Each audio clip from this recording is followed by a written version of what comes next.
So, one of the things that I sort of made up from you get these balls that float and these sort of spongy balls that you'll have all seen usually in blue and yellow and stuff like that. And I thought, that's great for that and the dog there, but what if I want to present like that? I can't.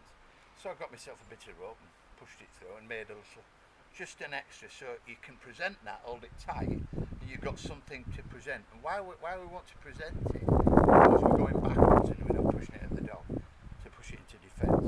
Why I want to present it is it's much easier for the dog to get. So if you think about that, the dog's there and it's sort of trying to get around to it. If it's there, the dog's jaw, it's moving that way, it's straight at it. But it's good fun, and then you can still throw it as well. The other thing that I do is I try and use a little lead a lot. So if you can start with something that the dog wants, say just like that, and you have a little lead on there, yeah, and you pull him back. Let's see if I can make that a little bit easier for you. Let's put it onto there, onto mine. Imagine I've clipped that onto the dog's collar. So that's on the dog's collar, obviously the lead's up there. So I'm holding it a little bit and I'm starting to build a little bit of movement on the ball for focus.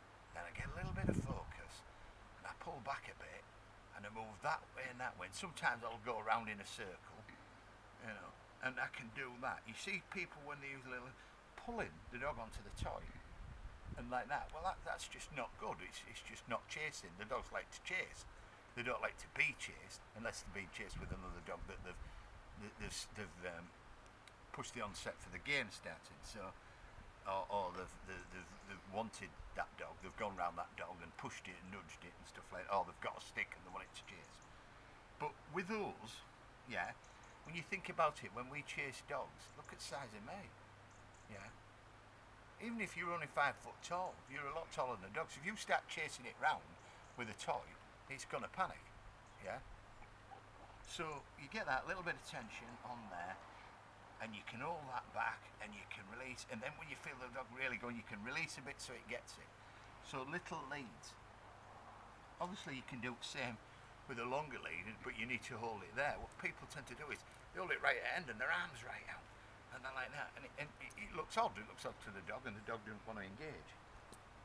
When I'm working, I want nice, soft things. It's a little bit hard, not for a dog like that he's sort of playing, but a little bit hard.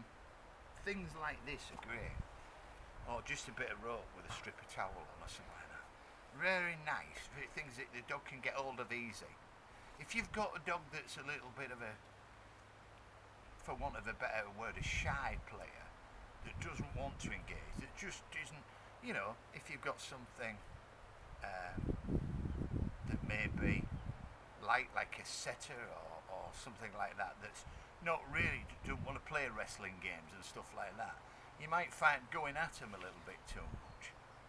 The dog just sort of moves away from it. So again, something like that, we'd put a trout stick on, lay it on the floor, fasten the trout stick with a bit of cable tie or string, and it'd be on the floor there. The dog would be chewing away at the trout stick off something that the dog likes, something that's stiff but food, and if you need to, and tape a bit of sausage to it, even if the dog grabs it and gets it, you've started that little thing. And as soon as that dog, he's got his paw on it and it's chewing it and it thinks, this is nice, you start moving it away, and the dog will start either push the paw down or pull, grab with its teeth and pull.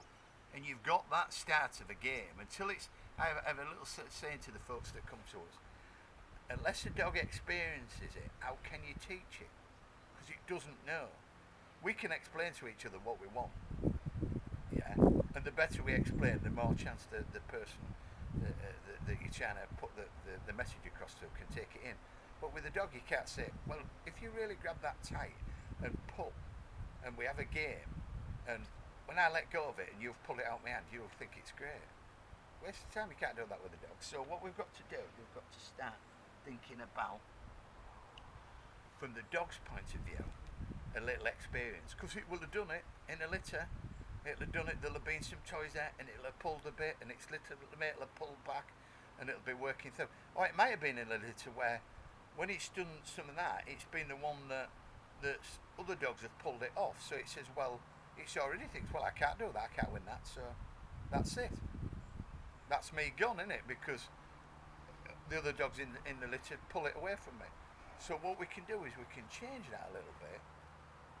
Two hands says to the dog you're really trying, moving it away slightly, letting the dog win, doing a little bit of a grunt, being a little bit of an actor when it does it and it pulls it off you. So all these things we start with, yeah? But if you've got a puppy that flies in, you need to slow it down. Yeah. If you pass somebody something in the street in the house and they ran across the room, grabbed it and ripped it out of your hand, you'd go, what's the matter with them? But when we see our young dogs and our pups do it, we think it's good. And it's not good at all.